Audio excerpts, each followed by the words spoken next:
وَمَا آتَاكُمُ الرَّسُولُ فَخُذُوهُ وَمَا نَهَاكُمْ عَنْهُ فَانْتَهُوا. Baik, bismillah. Pertanyaannya Ustaz, mohon dijelaskan kepada kami tentang bagaimana sebenarnya akidah Asy'ariyah dan Maturidiyah, terutama yang Asy'ariyah Ustaz. Syukran jazakallah.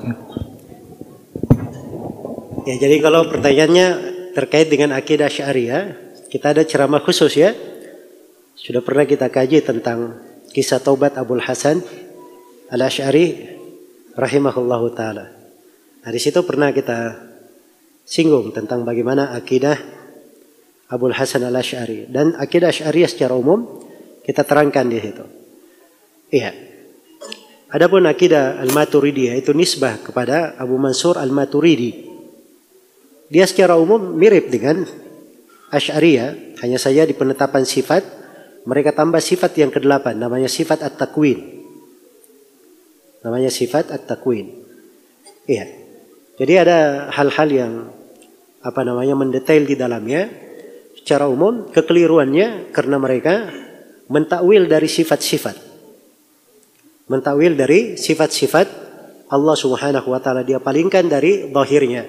Misalnya di dalam Al-Qur'an Allah berfirman bal yadahu mabsutatan. Bahkan kedua tangan Allah terhampar. Dan Allah berfirman kepada tentang iblis, malaka alla tasjuda lima khalaqatu biyadai. Kenapa engkau tidak sujud pada apa yang aku cipta dengan kedua tanganku? Mereka katakan tangan di sini artinya adalah kekuasaan. Iya. Ini kan namanya memalingkan. Tangan ini, Al-Quran ini dengan bahasa Arab turunnya. Allah berfirman bilisanin arabiyyin mubin. Dengan lisan bahasa Arab yang jelas. Tangan dalam bahasa Arab itu semua orang paham apa makna tangan dalam bahasa Arab. Cuman tidak boleh mengatakan bahwa tangan Allah sama dengan tangan apa? Makhluk. Kita harus tegaskan bahwa Allah Subhanahu wa taala tidak serupa dengan makhluknya. Kita tetapkan sifat tangan sesuai dengan kemuliaan dan kebesaran Allah. Jangan juga bertanya bagaimana kaifiatnya. Sebab ini dari hal yang kita tidak diberitahu tentang ilmu di dalam hal itu. Yang jelas Allah Subhanahu wa taala Maha tinggi, Allah Maha agung, Allah Subhanahu wa taala Maha terpuji, ya, dan segala sesuatu itu sesuai dengan kebesaran Allah Subhanahu wa taala. Adanya kesamaan dalam penamaan tidak mesti menunjukkan kesamaan dalam hakikat. Ya. Iya atau tidak? Baik. Karena itu di ayat ketika dikatakan laisa kamitslihi syai'un wa huwas samiul basir, Allah tidak serupa dengan suatu apapun dan dialah Allah yang maha mendengar lagi maha melihat. Kata para ulama, kenapa dipilih dua nama ini? Asmaul Husna ini, nama As-Sami dan nama Al-Basir. Kenapa misalnya tidak pakai nama Ar-Rahman Ar-Rahim, Al-Azizul Ghafur misalnya? Kenapa pakai nama As-Samiul Basir? Ya. Ini kata para ulama, As-Sami Al-Basir yang maha mendengar lagi maha melihat. Ini dua nama, dua sifat yang terkandung di dalamnya. Ini umumnya makhluk punya sifat itu. Ya. Sekarang kita di masjid ini. Ya. Ada yang nama Muhammad, kira-kira berapa orang? Ya. Bisa angkat tangannya siapa yang nama Muhammad? Oh, Masya Allah, banyak sekali. Ya.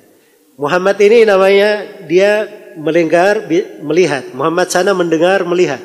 Muhammad sini mendengar, melihat. Ya. Namanya sama Muhammad, orangnya sama? Ya sama. Pendengaran dan pelihatannya, kekuatannya semuanya sama? Pasti tidak sama, kan begitu? Kucing mendengar, melihat. Gajah mendengar, melihat. Kalau begitu manusia sama dengan kucing? Hah?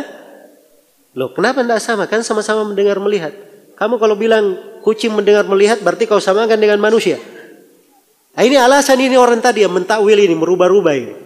Ya kalau kamu katakan Allah punya tangan, makhluk juga punya tangan. Berarti kamu samakan Allah dengan makhluk. Nah, ini cara berpikirnya dari asalnya sudah keliru caranya. Ya. Jelas ya? Dia tidak ada pengagungan terhadap ayat Al-Quran. Ini Allah yang menetapkan dirinya punya tangan dengan bahasa itu. Ini dengan lisan bahasa Arab yang fasih. Nabi mengucapkannya. Kan harusnya kalau orang punya pengagungan terhadap Al-Quran dan hadits, dia hormati ayat-ayat. Jangan dia palingkan sana sini seenaknya saja. Jelas ya? Nah, maka di sini datang kekeliruannya. Katanya takwil itu ada para salaf juga mentakwil. Nah, ini cara mereka berpikir aja yang keliru. Baik, contohnya apa? Para salaf mentakwil. Iya. Katanya Abul Hasan Al-Asy'ari ini dia cuma mengemas saya dari madhabnya para salaf. Ya. Contohnya para salaf mentakwil. Imamul Bukhari. Ya. Di dalam Al-Quran Allah Subhanahu wa taala berfirman, "Kullu syai'in halikun illa wajha." Segala sesuatu binasa kecuali wajahnya. Kata Al-Bukhari, wajah di situ ditakwil oleh Al-Bukhari. Al-Bukhari berkata illa mulkahu, kecuali kekuasaannya. Jadi wajah ditafsirkan apa? Ditakwil kekuasaan. Ya. Ini si pembicara ini dia bukan bawakan ayat itu, ayat lain yang disebut. Kalau saya bawakan tadi itu sesuai dengan ucapan Al-Bukhari ya. Ya. Ini asalnya dari mana dia keliru memahami? Dia keliru salah baca. Al-Bukhari itu tidak bilang illa mulkahu. Dia berkata illa malikahu. Tulisannya sama, mim, laf, lam, kaf, ha. Tapi cara bacanya yang beda. Dia bacanya illa mulkahu. Ya. Kalau bacaan yang benarnya illa malikahu, kecuali pemilik wajah. Tidak mungkin dikatakan segala sesuatu binasa kecuali wajahnya, tidak ada pemiliknya.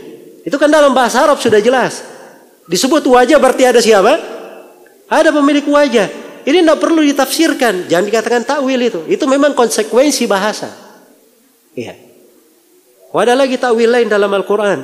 Was-samaa'a banainaha bi'aidin. Langit kami bangun dengan aidin. Aidin ditakwil katanya, bermakna kekuatan. Ya. Lalu kamu pahamnya aidin itu apa di situ? Aidin itu tangan.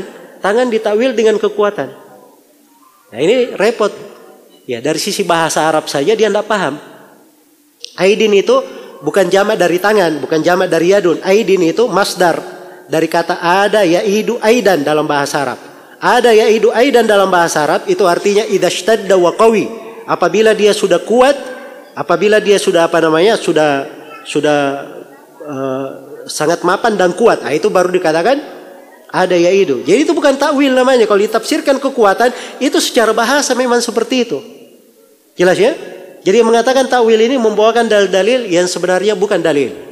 Karena itu kalau kita baca dari buku-buku para ulama, mereka itu mengatakan ayat-ayat dan hadits yang menjelaskan tentang sifat, membacanya itulah tafsirnya. Kalau kita baca itulah tafsirnya. Kalau disebut tangan, kita baca saja tangan. Itu tafsirnya. Tangan apa? Tangan jelas dalam bahasa Arab. Ya. Kaifiatnya bagaimana? Tidak boleh ada yang tanya kaifiat. Allah tidak memberitahu kita tentang apa? Tentang kaifiat. Maka ini dasar pokok ya. Ada pembahasan-pembahasan banyak yang membedakan antara ahli sunnah dengan Asy'ariyah dan Maturidiyah dalam masalah Al-Quran, dalam masalah keimanan, dalam masalah takdir, dalam masalah nama-nama dan sifat. Iya, dalam masalah nama-nama dan sifat. Juga di dalam masalah perbuatan makhluk. Ada banyak perkara yang dibahas di dalam buku-buku akidah. Wallahu ta'ala.